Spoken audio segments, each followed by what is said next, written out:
When couples first come to see me, they talk about communication breakdowns, not feeling connected, trust and respect almost being out the window. And then we start talking about sex. And what I noticed is if we're not working on the core areas of our relationship, we will find that sexual intimacy, physical intimacy in general, starts to die down. It's very hard for us to be physically and sexually connected when we're upset at our partner, when there's resentment and frustrations, and we feel a sense of not being on the same page. So I decided to bring on an expert, Molly Eames, to talk with us about desire changes, how to start to reconnect physically, and how to feel safe and comfortable in this new phase of being in our 40s and 50s, where physical connection needs to change anyways. So let me tell you a little bit about Molly. She's a somatic experience practitioner and former sex therapist who supports people in reconnecting with their inner power through embodiment, nervous system awareness, and pleasure-forward healing. With over a decade of experience in sexual health and trauma-informed care, her work weaves together the science of sexuality and the sacred, inviting curiosity, aliveness, and deeper self-trust. I know you're going to enjoy this episode, and if you're reflecting on the last time you had sex, and it feels like months, maybe even years, it's okay. You're in a safe space. This is a place where most couples are in that same boat. So go grab a warm drink and let's dive in. Welcome to Relationship Reset, a podcast for high-achieving couples who've been together for over a decade and don't want to feel like roommates anymore. I'm Katie Rustler, relationship strategist and couples counselor with almost 20 years of experience helping ambitious couples reconnect, strengthen communication, and turn their relationship into the best part of their success story. This podcast is about using practical tools and a lot of real talk to help you understand your patterns, stop feeling stuck and discouraged, and start working on your relationship in ways that actually fit your busy life. Because your relationship shouldn't be the cost of your success, it should be the best part of it. So let's dive in. Welcome back to the podcast. You know, the longer we're together with our partner, the more things change. We're all aware of this. And some of the things that start to change are the things that we argue about often, like sex and intimacy. Today, I've brought Molly Eames to talk about sexual desire, the shifts and changes that happen as we grow together, as well as us starting to talk about how we can ask curious questions and get out of the rut we might feel like we've been in if we've been with our partner for a while and been like, yeah, I already know your moves. I'm done. So, Molly, welcome to the podcast. I am looking forward to diving into this topic with you. Take a moment and just introduce yourself a little bit and share maybe something that you have been exploring yourself in the topic of sexuality and intimacy with the clients you work with.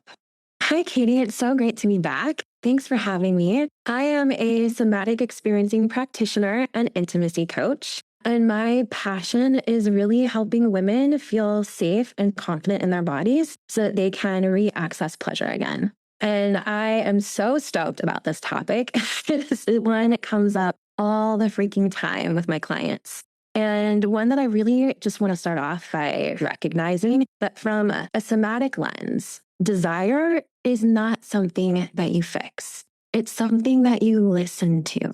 When a woman reconnects with her body's cues, allows space for play and rest, and she really claims her authentic yes and no, desire shifts from something that feels really pressured or missing or something outside of herself into something that is really self-directed and filled with her aliveness.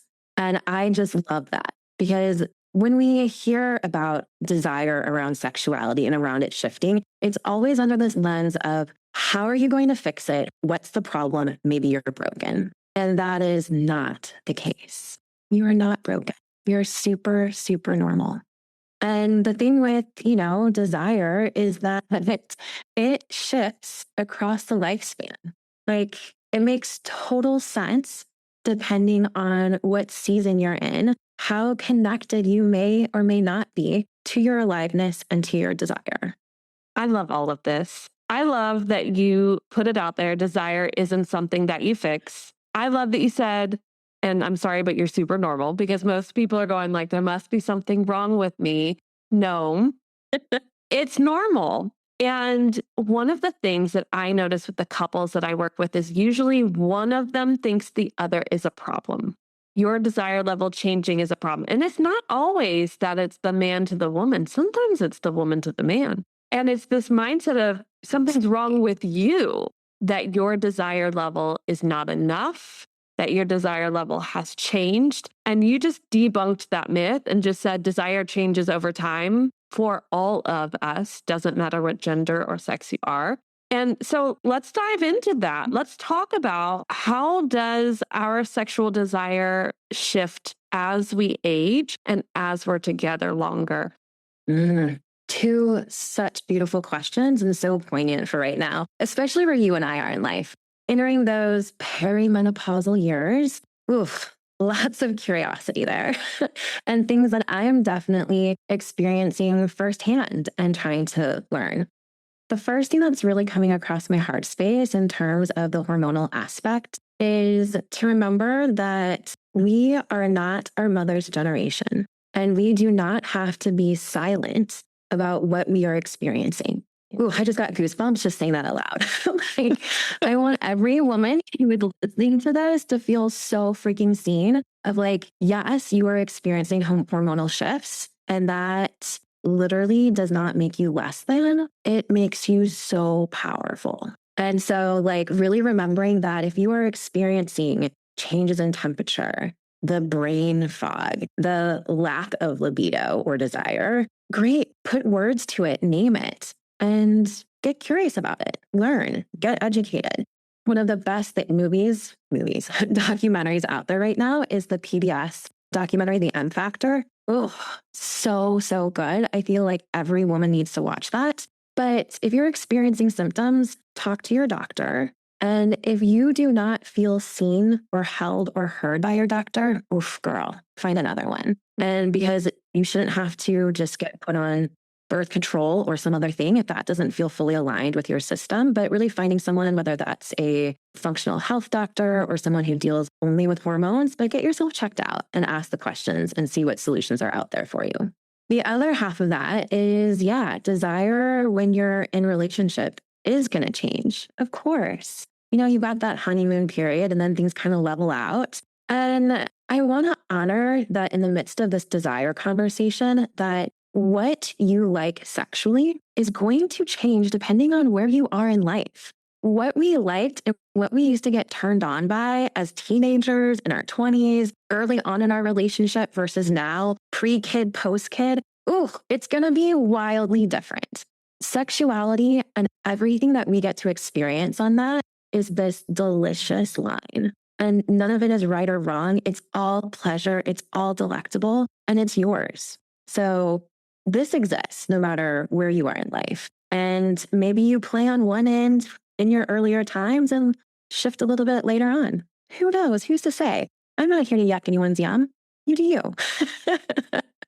Yes, I think that's so important, that one, for women who are entering into our full on in perimenopause, to recognize, if you don't feel supported by your doctor when you go and say, hey, I'm having these issues, if they approach it from let's fix you, then this is not the right person to talk to. If it's how do we support you through this phase, that's a way better way to have that discussion. And I liked how you said, go and educate yourself. But I really challenge couples to go and educate together. Because if we just send our partners to go off and like figure it out for themselves, I need you to read something, watch this one, reel, or listen to this one podcast, we're not really setting them up for success and how to support us. If you have found something like the M Factor or a particular book or, whatever it might be, as supportive and helpful, and you feel like the education around it is valid and, super in helping to help both men and women understand this phase, sit down with your partner and go through it. Don't expect them to just do it on their own. Make it a we have session. Make it a we need to know this, because every cell in your body is changing. Your partner will change because of that, whether they like it or not, right? So it's like, why not we lean into liking it together as these changes and shifts happen? So I love that you said that, get a good doctor, and then also make sure you educate yourself, educate together. bring him in, bring your partner in, have them go to doctor's appointments if you need to. I remember I interviewed several months ago Dr. Colette White here on the podcast, and she's a gynecologist. And she said, sometimes the men will come to appointments with their wives to see her, and they leave the biggest advocate for how more men need to learn this stuff. And they go tell their friends and they go, talk to their family members. So we need to encourage that. And if you're a guy listening to this and you're like, keep listening to Molly, we're going to have some really good things for you to reflect on, because for men, their desire levels change. The more they're exhausted at work, the more they're hitting burnout, the more there's that existential crisis of, am I really happy with what I'm doing? Should I change careers? Would that be awful? Or, hey, our investments aren't doing well, and I thought by now we'd be here. And there's just this weight that's on their shoulders that becomes a weight that impacts their ability to enjoy and feel a sense of desire as well. We always just think of women with desire problems, but actually nowadays it's getting close to 50-50 when it comes at a certain age, right? Where it's like, actually, let's just talk about this like a normal problem we both are going to face at some point. Absolutely. And you bring up two really good points. One is that let's talk about stress, because that's really the thing that we're discussing here. And what we know about stress is that the moment that hormone hits our brain literally shrinks into basic fight or flight. And so when we are in that basic limbic function of our brain, we have zero capacity for sexuality, anything that is, ooh, what's that? I think I might kind of like that. We have no ability to connect with that. And so going back to that safety piece of the body, it's really important to know how to regulate. And as couples, co-regulation is going to be one of your best friends and your biggest keys. We can talk about different tools for regulation, but I want to jump back real quickly to the topic about men knowing your woman's cycle. That is so juicy and that is so hot. And if you do not know what cycle or what portion of the cycle your woman is on right now, we got to crack that. Because as we're talking about desire, right? Like as a female, bleeding or not bleeding, depending on where we are in the cycle and where our hormones are, that affects our ability to connect with sexual contexts and with things that make us feel really yummy inside. So it's important to know where you are in your cycle so that you can have some good old-fashioned grace and compassion for yourself. If you're getting ready to go into your bleed, you're probably not going to want to be super kinky. Maybe, but for most of us, that is a time where it's like, ooh, no, like I'm kind of going inward and I don't want all of that. But if you catch me close to ovulation, ooh, baby, like, can I get my legs far enough for you? Like, I am into it. And what I'm wanting and desiring and what my brain says I'm open to is going to be really different. And so there's so much power in really understanding from both parties, like what's happening in our body. When you just said that if your partner knows where you are in the cycle, basically they can set it up with how the night's going to go or how that week is going to go. Because if they know you're getting close to ovulating, for those who have pretty regular cycles, some in perimenopause, you started shifting and the cycle's a little bit different. But if you still have pretty regular, then your partner will know those couple days leading up to ovulation, oh, this is the time where I could just like kind of physically touch her a little bit differently. And she's going to be like, hey, whereas second half, I need to emotionally and mentally be more present, more caring, more loving, more, and like that's going to help us have more intimacy. You just made this not a one person problem. You made this a two-way street of making this exciting. And like, how much do you know about me? Like, how well do you know me? Because like that just brings couples together. And the other aspect that I really love is, do you currently in your relationship have a partner check-in? And this was something I remember the first time this came across me, like 15 plus years ago. I was like, what? This seems really extra. Like, why do I need this? But it has become one of the things that my husband and I, 15 years later, we always do. No matter what season of life we are in, we are connecting at least once a week to have a partner check-in. And what this partner check in is really about is connecting, starting off with a nervous tool system regulation of like, all right, we both have had crazy days. How can we leave the day behind and really come together with our full presence? And so maybe we're dancing and shaking it out. Maybe we are breathing and doing a little box breath. Maybe it's a 30-second hug. Maybe it's connecting and having our hands on each other's hearts and gazing into each other's eyes and just like, yeah, all right, now we're here. Now we can talk about the important stuff. And we do a check in. How are you doing? How is your week? What's coming up for you? How can I support you in this week? And my goodness, when it was 3 kids and 3 dogs, these check ins were like, who has practice? I'm going to need help making dinner on Wednesday night. I'm working late Thursday. Like it's the routine, it's the schedule, but it's also checking in and making sure that we still have a date night. And knowing that a date night does not mean you got to spend all this money. Yeah. A date night simply means intentional time together. And especially when there's kids and dogs and all this other stuff in life, you really need to make sure to remind yourselves, oh, yeah, we do like each other. We're more than just parents. We're lovers. We're best friends. We dig each other, right? And so an opportunity to connect with that and talking about where I am in my cycle. So that everyone knows, hey, here's what's up. This is the energy that I have and I'm available to bring to the week. And this is what I'm not available for. And that is so freaking powerful to know and to claim and to chat it out with your partner who knows. Definitely. So, would you recommend doing this like, I'm assuming it's kind of like what my husband and I do, like a once a week, maybe it's a Sunday afternoon or a Monday night, something that just sort of helps. It's like a tradition, right? It's a ritual that you do. Do you tend to do it or recommend doing it same day, same time? Yeah, I'm with you. I really appreciate it on a Sunday or Monday where it's the beginning of the week so that we can really talk about it, have it planned out, and definitely talk about your cycle and utilize it to recognize what kind of intimacy do I want this week? Maybe I'm planning a date night, but I'm also planning an intentional moment of intimacy night. Where again, it does not mean we're going to have sex. It does not mean we're going to have penetration, but it means we're going to have intentional time of closeness. Yeah. And this can be really powerful because oftentimes when we think about intimacy, right, we only think about physical intimacy and penetration. And when it comes to desire and we're not feeling that physical touch or that like, ooh, yeah, let's be that way, maybe it's because you need more other intimacy buckets filled up. Yeah. And so intimacy, which just simply means emotional closeness, there are other ways of gaining that. We have emotional intimacy, right? Where it's like, ooh, that moment when your partner really listens to you and you're like, oh, I'm kind of turned on by that. Like, I feel really seen by you.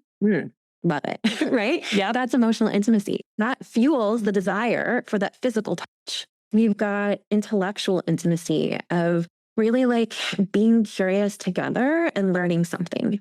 Experiential, making memories, trying that new restaurant, going on that new hike. Spiritual, really coming together and learning about a higher purpose, connecting, meaningful connection over that higher purpose. And we have creative intimacy, right? Where it's a co-creation between you and your partner with something. And often when folks are struggling to feel connected to that physical intimacy bucket, try hanging out in the other ones. What else do you need to feel really, really good, really safe, really seen by your partner so that you can feel the safety of opening up to physical touch?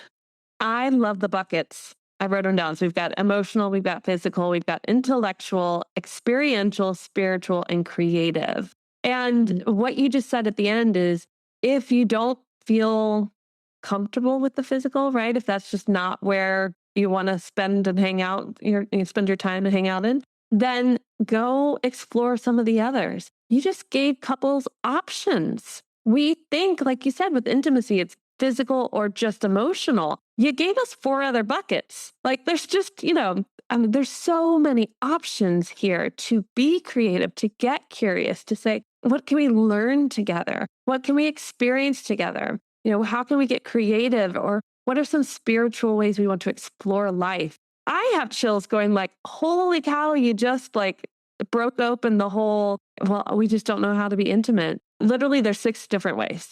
So look, there's 6 different ways. Now, I want to bring us into what you talked about co-regulating together. The importance of that, because I know one thing you love to talk about is safety and feeling safe in our bodies and how important that helps us with any form of desire, any of those buckets. So, can you talk a bit about co regulating, some more examples of that, and then the role safety plays in our sexual desire? Yeah, absolutely. And so co-regulation is really a tool utilized for, going back to the somatic lens of when you start feeling activated, right? Kind of outside of your window of control. It's when we start feeling anxious or really sad and depressed. You can notice it in your system. The stress, that's a huge thing of being like, I'm out of regulation. But when you're coming with your partner, it's a moment to release that stress and to come into presence, to come into this moment with this human, one nervous system to another nervous system, and connecting with it. And so we do this through a variety of different ways. One of the best one is, well, first of all, we say you have to name it to tame it. So it's the practice of naming what you're feeling, right? Like, I feel nervous about this. And I know that because my tummy feels a little funny and I've got like these butterflies. And it's about really being able to name the sensations and the emotion that you're experiencing. And you have to, I always sometimes mess this one up, but you have to feel it to heal it. And so then it's allowing your body to be in that. You don't have to fix it. You just have to give it your presence and a little bit of time. So how this often looks like with a partner is we both have come in, we're going to have our Sunday check-in, and he's been out with the boys. I've been with the kids. We're coming in together. I have a million things on my mind, but we know we're going to have this conversation. So we're going to shake it out, right? And we're just going to practice just like shaking. And if you're listening to this, just go ahead and put up your arms and just start shaking them and just notice what happens next, right?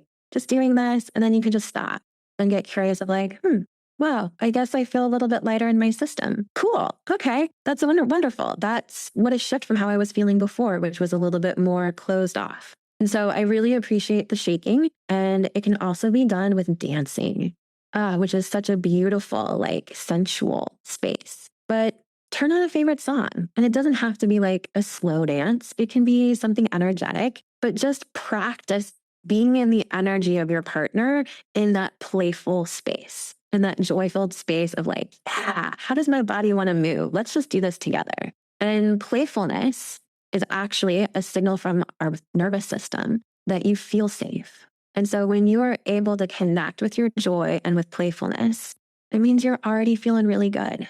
And that can actually be another huge hint and suggestion that if you are feeling shut down within your desire in your relationship, how much play is there? Maybe it's an invitation for more playfulness. And how can you bring that into the bedroom? So there's that. I'm a really big fan of the 30-second hug. There's just something that, like, in terms of co-regulation, it just means that our systems are coming together and they're going to sync up. And so this is a moment of hugging it out and being really close and letting our hearts touch and breathe and just sinking in. And when you try this, notice what happens. That maybe in the beginning, your arms might feel really tight and like, this is kind of weird. Why am I doing this? But then as time goes on, you'll notice like, oh, you soften and everything about you just kind of like goes down. And that means you're syncing up with your partner. That's the juiciness that we're looking for. The Gottman 6-second kiss is another classic. Love that. There is just, again, it might feel weird, but something happens in second 4 where you're like, oh, I do love your mouth. Oh, And I want so true. You're like, oh, that's exactly the cycle. Yep. totally. Sometimes it can be so frustrating when you're like, but I don't want to do this right now. And then you do it and you're like, ugh, damn it. Yep. I love you. It's still there. Yeah, it's Still there. And then another really good co-regulator that I love, if you have any pets around, you can start with your pets. But just like a good being with another human, just touching feet. It's as simple as that. You can just Go ahead and put your foot next to somebody else's foot and notice how much more grounded and centered you begin to feel. And so, for those of us who maybe have experienced some larger T traumas in our life and they show up in moments of intimacy, that is completely okay. And an invitation for in that moment when you feel yourself getting closed off, offer your toe. Offer your toe and just be like, can our big toes touch? And that's it. And just see if you can have some co-regulation within that space. And then, check in and give yourself an opportunity to decide what feels safest and best for me next.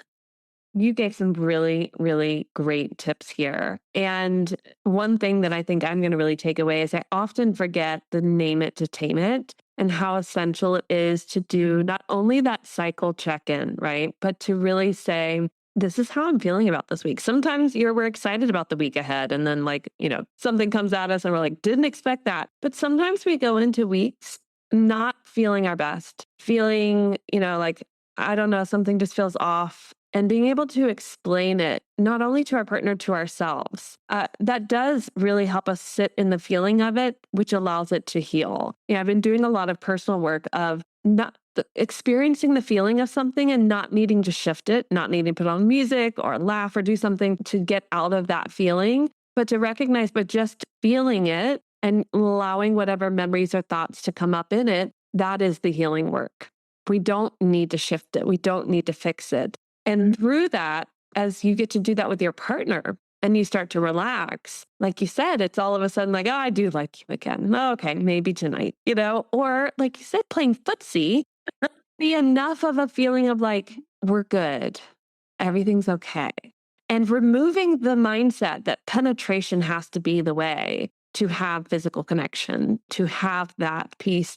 I feel for men. I feel for men because throughout their lives, they were conditioned that sex is the way to connect with a woman. Hey, did you bang her last night? Oh, what's your number at? Like that was the mindset of no, don't share your feelings, but did you get lucky? So it's very conditioned. So if you're going, I don't know if this will work with my partner, you're going to need to give them time, but it doesn't mean it doesn't work if it's not right away. This is going to be something new for them. It goes against, especially depending on what culture they're from, what a man does. And that is okay. That's okay. Who better than in the presence of their partner that they have been sexually intimate with, emotionally and mentally intimate with, to grow in this way? And even better in sort of this like somewhat midlife time to start to open the door to that type of growth together.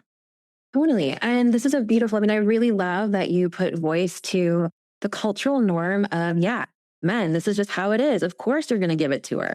And I would like to offer an opportunity to re examine and to redefine what sex means to you. Because sex does not mean orgasm, sex does not mean penetration.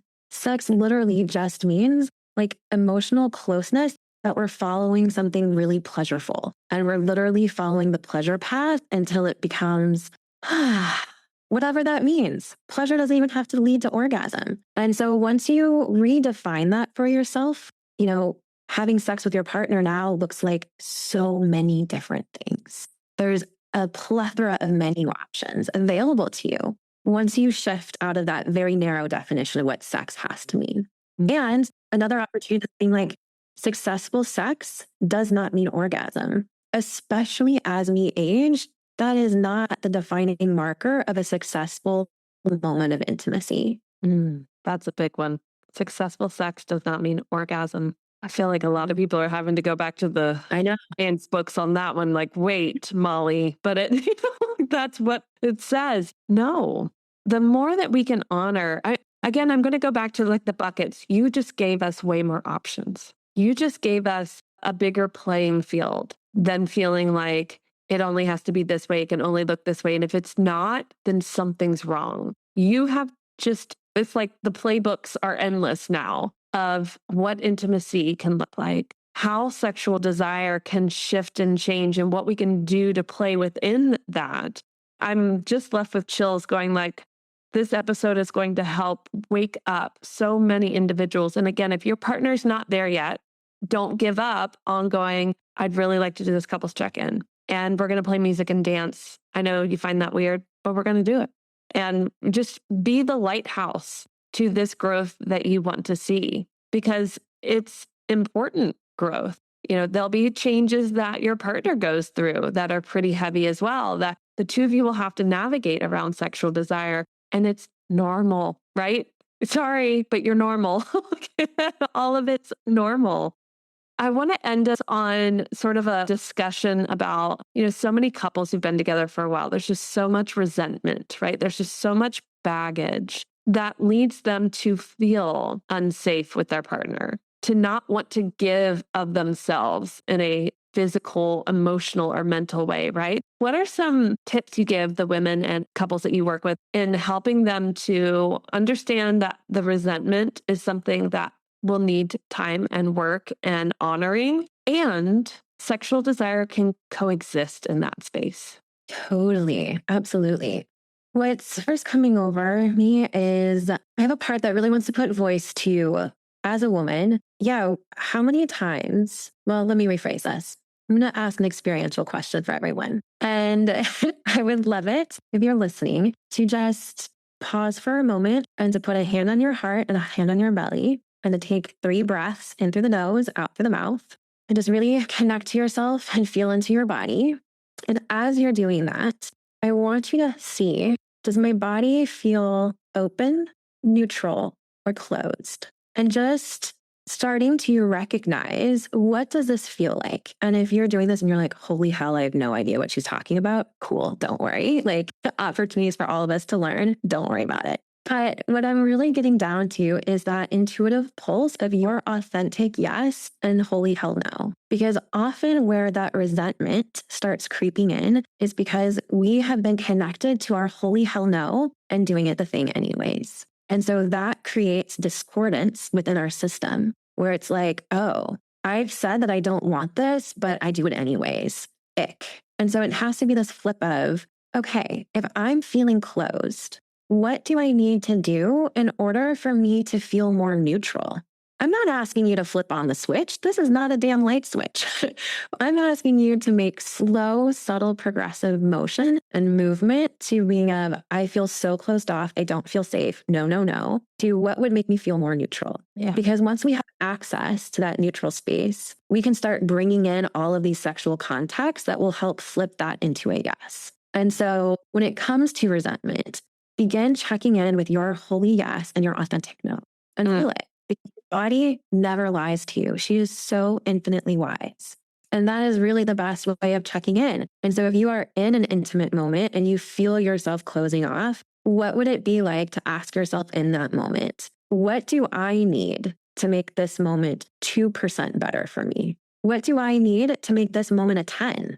And claim it. It's okay to claim the things that you need, right? And it's okay to slow down, especially when there's resentment. Like, the slower you go, the better it's going to be. The key to what you just shared was to speak into existence what you need and not hold it back. Because often the resentment is, they didn't know, they should know. Why don't they know? Well, half the time we don't know either. So let's stop expecting our partners to know. We all have very busy, crazy lives. Half the time we're not really paying attention to what we should know about our partner. So I think claiming what you need to make it a 10, claiming what you need just to feel neutral and not being afraid to talk about it. And it might be that you have to experiment with ways to talk to your partner about it because we all receive this type of feedback differently. But the more we practice it, the better we get at it.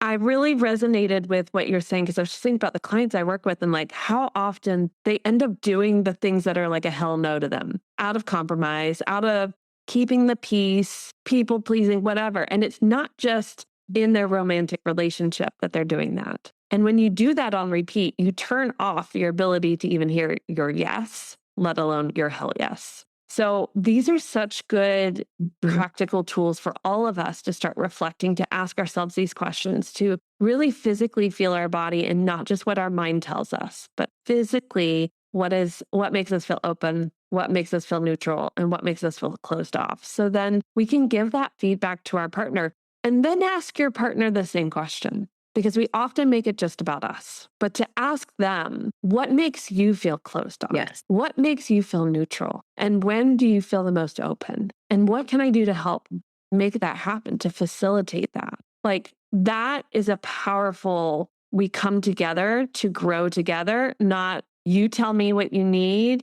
and I maybe listen, but I'm definitely not going to share with you my needs because that feels too vulnerable, right? Like, that's just not how this works. I mean, assuming is what? The number one relationship killer? Like, assuming just does not work. We are not mind readers. And I really just, it's hard to ask for what you want, but that is also part of the process, is learning how to ask for what you want and being clear on that. Definitely. Molly, this has been wonderful. If people want to connect with you, how can they? Do you have a resource for them? Like, I just feel like everything you shared with us, I hope everybody's been taking notes, and we'll go back and listen, take more notes. But do you have a way for them to connect with you after this episode? Yeah, absolutely. Check me out on Instagram. I love being on the gram. Slide into my DMs. Always welcome there for conversation. You can totally check out my website as well. And yeah, I'm just here for you with any questions. I also offer personalized one-on-one sessions. And as we've just been thinking about this, I mean, I would love to offer a list of like how to have this partner check-in conversation and what are the different pieces of it. You can really feel grounded and safe in this opportunity of growing together. Oh, I love that. I'm going to make sure the link to it is in the show notes, as well as the ways they can connect with you, especially through Instagram. Molly, always a pleasure to talk with you. I know many great things will come out of our partnership and growing together. And I know that this episode is going to really impact a lot of relationships that take the time to listen to it together, maybe multiple times, and start to implement this partner check-in and have these discussions. I feel very strongly this is going to be a big one for couples to start opening their eyes and having better conversations around it. So I really appreciate you taking the time to teach us today. Always such a joy, Katie. I love being in connection with you and your energy, and just so much love to everyone. If you have any questions about any of this, please, again, do not hesitate to reach out. And dear listener, we'll see you next week. Before you go, I want to leave you with this. The effort you put into your relationship is one of the most important investments you'll ever make. How you communicate and grow together shapes your home, your leadership, and the example you set for the people around you. Relationship work is truly legacy work, and it quietly impacts more lives than we often realize. If this episode resonated, consider sharing it with someone you care about, a partner, a friend, or another couple who's building a full life and want their relationship to be the best part of it too. And if you're enjoying these conversations, make sure to follow or subscribe to Relationship Reset. Leaving a rating or review also helps this message reach more couples who are ready to grow with intention. I'll see you next week.